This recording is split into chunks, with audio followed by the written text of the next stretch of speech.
Hello, ಎಲ್ರಿಗೂ ನಮಸ್ಕಾರ. ನಿನ್ನೆ ವಿಡಿಯೋದಲ್ಲಿ ಥ್ರೆಡ್ ಪೈಪಿಂಗ್ ಬಗ್ಗೆ ಹೇಳಿದೆ. ಚಂದ್ರಕಲಾ ಅನ್ನೋರು ಏನು ಮಾಡಿದ್ರು, ಏನಂತ ಕಮೆಂಟ್ ಮಾಡಿದರು ಅಂದರೆ, ನಿಮ್ಮ ಜಾಕ್ ಮಿಷಿನ್ನಲ್ಲಿ ನಾರ್ಮಲ್ ಫೂಟಲ್ಲಿ ಯಾವ ರೀತಿ ಥ್ರೆಡ್ ಪೈಪಿಂಗ್ ಮಾಡ್ತೀರಾ ಅನ್ನೋದನ್ನು ತೋರಿಸಿ ಅಂತ ಕೇಳಿದರು. ಅದಕ್ಕೋಸ್ಕರ ತೋರಿಸ್ತಾ ಇದ್ದೀನಿ. ನಾನಿಲ್ಲಿ ಏನು ಈ ನೋಟ್ಬುಕ್ ಇರುತ್ತೆ ಗೊತ್ತಾ, ಈ ನೋಟ್ಬುಕ್ ಈ ಥರ ತೆಳ್ಳಗಿರೋದು ಒಂದು ಅದರ ಬೈಂಡಿಂಗ್ ಏನಿರುತ್ತೆ ಅದನ್ನು ತೆಗೆದುಕೊಳ್ಳಿ. ಈ ಥರ ಒಂದೊಂದು ಪೀಸ್ ತೆಗೆದುಕೊಳ್ಳಿ. ಈಗ ನಾನಿಲ್ಲಿ ಫೂಟನ್ನು ನಿಮ್ಮ ನಾರ್ಮಲ್ ಫೂಟ್ ಯಾವುದನ್ನು ಕೊಟ್ಟಿರಲಿ, ಜಾಕ್ ಮಿಷಿನಲ್ಲಿ ಕೊಟ್ಟಿರೋಂತಹ ಫೂಟೇ ಆಗಿರಲಿ, ನಮ್ಮ ಸೂಜಿ ಏನಿರುತ್ತೆ ಅದು ಬಂದು ಸೆಂಟರಲ್ಲಿ ಕರೆಕ್ಟಾಗಿರುತ್ತೆ. ನೋಡಿ, ಇಲ್ಲಿ ನಾನು ಸ್ವಲ್ಪ ಇದನ್ನು ಹಾಕ್ಕೊಂಡಿದ್ದೀನಿ. ನೋಡಿ, ಇಲ್ಲಿ ಅದನ್ನು ಈ ಥರ ಹಾಕ್ಕೊತೀನಿ. ಆವಾಗ ನಾವು ಒಂದು ಸೈಡಿಗೆ ನೀಟಾಗಿ ಹೋಗುತ್ತೆ. ನೋಡಿ, ಇಲ್ಲಿ ಹಾಕ್ಕೊಂಡಿದ್ದೀನಿ ಈ ಥರ. ಈಗ ತೋರಿಸ್ತೀನಿ. ಅದನ್ನ ಹಾಕ್ಕೊಂಡಿದ್ದಕ್ಕೆ ಒಂದು ಸೈಡ್ಗೆ ಹೋಗಿತ್ತು ನನ್ನ ಏನು ಫೂಟ್ ಇದೆ ಅದು. ಈಗ ತೆಗೆದುಬಿಟ್ಟಿದ್ದೀನಿ, ಇದ್ರೊಳಗಡೆ ಇರೋಂಥದ್ದು ತೆಗೆದಿದ್ದೀನಿ. ಈಗ ಹಾಕಿ ತೋರಿಸ್ತೀನಿ. ಸೂಜಿ ಬಂದು ಕರೆಕ್ಟಾಗಿ ಸೆಂಟ್ರಲ್ಲಿರುತ್ತೆ, ಫೂಟಿನ ಸೆಂಟ್ರಲ್ಲಿರುತ್ತೆ. ನಾರ್ಮಲ್ ಸ್ಟಿಚ್ ಮಾಡೋದಕ್ಕೆ ಓಕೆ, ಆದರೆ ಪೈಪಿಂಗ್ ನಾರ್ಮಲ್ ಪೈಪಿಂಗೂ ಆಗೋಲ್ಲ, ಹೇಳ್ಬೇಕು ಅಂದರೆ ಥ್ರೆಡ್ ಪೈಪಿಂಗೂ ಆಗೋಲ್ಲ. ನಾವು ಪದೇ ಪದೇ ಫೂಟನ್ನು ಚೇಂಜ್ ಮಾಡೋಕ್ಕಾಗಲ್ಲ, ತುಂಬಾ ಕಷ್ಟ ಆಗುತ್ತೆ. ಈಗ ತೋರಿಸ್ತೀನಿ ನೋಡಿ ನಾನು. ನೋಡಿ, ಈಗ ನಮ್ಮ ಸೂಜಿ ಬಂದು ಕರೆಕ್ಟಾಗಿ ಸೆಂಟ್ರಲ್ಲಿದೆ. ನೋಡಿ, ಸೆಂಟರ್ ಪಾಯಿಂಟಲ್ಲಿ ಸೂಜಿ ಇದೆ. ನಾನು ತೋರಿಸ್ತೀನಿ ನೋಡಿ. ನೋಡಿ, ಕರೆಕ್ಟಾಗಿ ಸೆಂಟ್ರಲ್ ಇರುತ್ತೆ, ಸೂಜಿ ಬಂದು ಸೆಂಟ್ರಲ್ಲಿರುತ್ತೆ. ಈ ಥರ ನಾವೇನಾದರೂ ಇದು ಮಾಡಿದ್ರೆ ನೋಡಿ, ಇಲ್ಲಿ ತೋರಿಸ್ತೀನಿ ನೋಡಿ, ಸೆಂಟರ್ ಕರೆಕ್ಟಾಗಿ ಸೂಜಿ ಇರುತ್ತೆ. ದಾರನೂ ತೆಗೆದುಬಿಡ್ತೀನಿ. ನೋಡಿ, ಇಲ್ಲಿ ಈ ಸೂಜಿ ಇದೆ, ಇದು ಸೆಂಟರ್ಗೆ ಕರೆಕ್ಟಾಗಿ ಆ ಹೋಲ್ ಏನಿದೆ, ಈ ಫೂಟ್ ಏನಿದೆ, ಫೂಟಿನ ಸೆಂಟ್ರಲ್ ಕರೆಕ್ಟಾಗಿ ಸೂಜಿ ಬರ್ತಾ ಇದೆ. ನೋಡಿ, ಅಬ್ಸರ್ವ್ ಮಾಡಿ. ಈಗ ನಾವು ಆ ಥರ ಒಂದು ಚಿಕ್ಕ ಪೇಪರ್ ಹಾಕೋದ್ರಿಂದ ಅದು ಒಂದು ಸೈಡಿಗೆ, ಈ ಸೈಡಿಗೆ ಸೂಜಿ ಬಂದು ಈ ಸೈಡಿಗೆ ಕೂರುತ್ತೆ, ಈ ಸೈಡಿಗೆ ಕೂರುತ್ತೆ. ನಮಗೆ ಇಲ್ಲಿ ಗ್ಯಾಪ್ ಸಿಗುತ್ತೆ.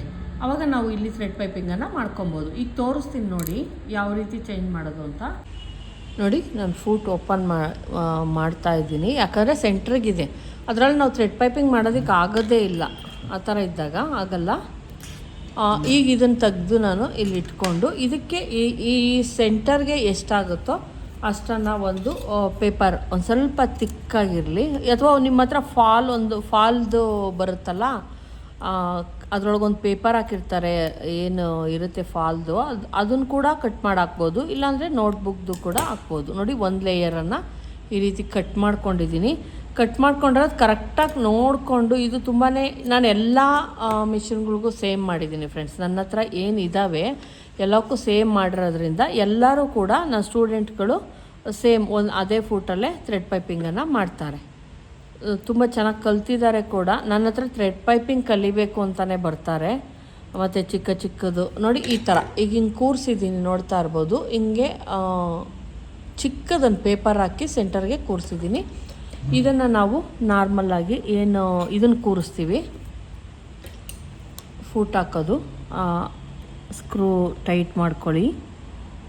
ಆವಾಗ ಒಂದು ಸ್ವಲ್ಪ ಫೂಟ್ ಏನಿದೆ ಒಂದು ಸ್ವಲ್ಪ ಈ ಕಡೆಗೆ ಬಂದಿರುತ್ತೆ, ಸೂಜಿ ಅಲ್ಲೇ ಇರುತ್ತೆ. ಸ್ವಲ್ಪ ಟೈಟಾಗಿ ನೀಟಾಗಿ ಮಾಡಿಕೊಂಡೆ. ಈಗ ನಾನು ತೋರಿಸ್ತೀನಿ.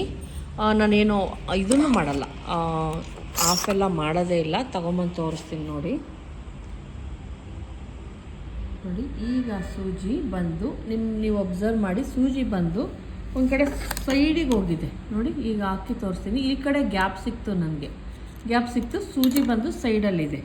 ಒಂದ್ಸಲ ಚೆಕ್ ಮಾಡ್ಕೊಳ್ಳಿ. ಅಕಸ್ಮಾತ್ ಏನಾದರೂ ಜಾಸ್ತಿ ದಪ್ಪ ಆಗಿತ್ತು ಅಂತಂದರೆ, ಏನು ಇದೆ ಅದು ದಪ್ಪ ಆಗಿತ್ತು ಅಂದರೆ ಸೂಜಿ ಟಚ್ ಆಗೋ ಚಾನ್ಸಸ್ ಇರುತ್ತೆ.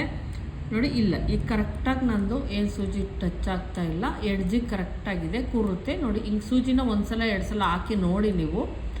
ಆವಾಗ ಕರೆಕ್ಟಾಗಿ ಈ ಕಡೆ ನಮಗೇನು ಗ್ಯಾಪ್ ಇದೆ, ಇಲ್ಲಿ ನಾನು ಥ್ರೆಡ್ ಪೈಪಿಂಗನ್ನು ಈ ಗ್ಯಾಪಲ್ಲಿ ಥ್ರೆಡ್ ಪೈಪಿಂಗ್ ಮಾಡ್ಕೊತೀವಿ. ಈ ಕಡೆ ಎಡ್ಜಿಗೆ ಸ್ಟಿಚ್ ಬರೋ ಥರ ನೋಡ್ಕೊತೀನಿ. ಈ ರೀತಿ ಮಾಡೋದ್ರಿಂದ ನಾವು ಥ್ರೆಡ್ ಪೈಪಿಂಗ್ ನೀಟಾಗಿ ಮಾಡ್ಬೋದು. ಈಗ ಥ್ರೆಡ್ ಪೈಪಿಂಗ್ ಮಾಡಿ ಕೂಡ ತೋರಿಸ್ತೀನಿ ನೋಡಿ. ಈ ರೀತಿ ನಾವು ಏನು ಬಟ್ಟೆ ತರ್ತೀವಿ ಅದನ್ನು ಫೋಲ್ಡಿಂಗ್ ಮಾಡಿಕೊಂಡು ಸ್ಟಿಚ್ ಮಾಡಿ ಎತ್ತಿಟ್ಕೊಂಡಿರ್ತೀವಿ. ಇದನ್ನು 1 ಇಂಚು ಅಥವಾ 1.25 ಇಂಚ್ಗೆ ಒಂದು ಪೀಸನ್ನು ಕಟ್ ಮಾಡ್ಕೊತೀವಿ. ಈ ಥರ ನಮಗೆ ಲೆಂತಿಯಾಗಿ ಸಿಗುತ್ತೆ. ಈ ಥರ ಕಟ್ ಮಾಡ್ಕೊಳೋದ್ರಿಂದ ಈಗ ನಾನು ಸ್ಟೂಡೆಂಟ್ಗಳು ಕೂಡ ಇದೇ ಥರ ನಾನು ಯೂಟ್ಯೂಬಲ್ಲೂ ಕೂಡ ತೋರಿಸಿದ್ದೀನಿ ಯಾವ ರೀತಿ ಇದನ್ನು ಮಾಡ್ಕೊಳ್ಳೋದು ಅಂತ.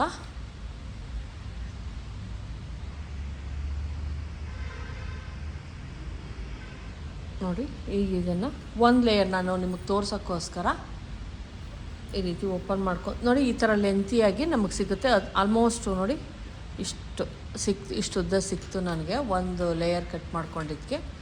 ನೀವು ನಾರ್ಮಲಾಗಿ ಪೈಪಿಂಗ್ ಮಾಡ್ತೀನಿ ಅಂದರೆ ಇಷ್ಟೇ ಸಾಕಾಗುತ್ತೆ. ಆದರೆ ಫುಲ್ಲು ಬ್ಲೌಸ್ಗೆ ಅಂದರೆ ಇನ್ನೂ ಸ್ವಲ್ಪ ಬೇಕಾಗುತ್ತೆ. ನೋಡಿ ಸೆಂಟ್ರಲ್ಲಿ ಕರೆಕ್ಟಾಗಿ ಇಟ್ಕೊತಾ ಇದ್ದೀನಿ.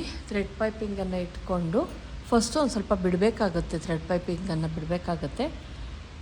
ಕರೆಕ್ಟಾಗಿ ಸೆಂಟ್ರಲ್ಲಿ ಇಟ್ಕೊಂಡು ಪೈಪಿಂಗ್ ಥ್ರೆಡ್ಡನ್ನು ಒಂದು ಸ್ವಲ್ಪ ಎಕ್ಸ್ಟ್ರಾ ನಂಗೆ ಬಿಟ್ಕೊಳ್ಳಿ. ಈಗ ನಾನು ಫೂಟ್ ಹಾಕಿದ್ದೀನಲ್ವಾ, ನೋಡಿ ಹಿಂಗೆ ಇಟ್ಕೊಳ್ಳಿ.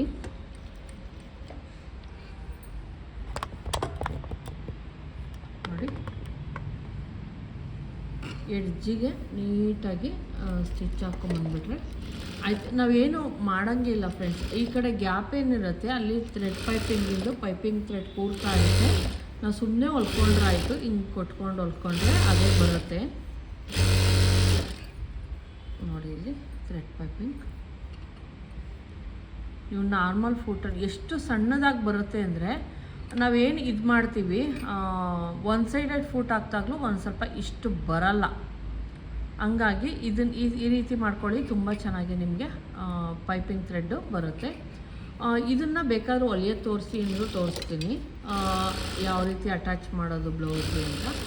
ಈ ನಾರ್ಮಲ್ ಫೂಟಲ್ಲೇ ಸೇಮ್ ಫೂಟ್ಗೆ ನೀವು ಇದನ್ನು ಹಾಕ್ಕೊಳ್ಳಿ. ಒಂದು ಸಣ್ಣ ಪೀಸ್ ಹಾಕ್ಕೊಂಡ್ರೆ ಸೂಜಿ ಬಂದು ಒಂದು ಸ್ವಲ್ಪ ಎಡ್ಜಿಗೆ ಬರುತ್ತೆ, ಆವಾಗ ನೀವು ಮಾಡ್ಬೋದು. ನೋಡಿ ಈ ರೀತಿ ಸಣ್ಣದಾಗಿ ನೀವೇನು ಇದೇ ಮಾಡ್ಕೊಳಂಗಿಲ್ಲ, ನೀಟಾಗಿ ಬರುತ್ತೆ.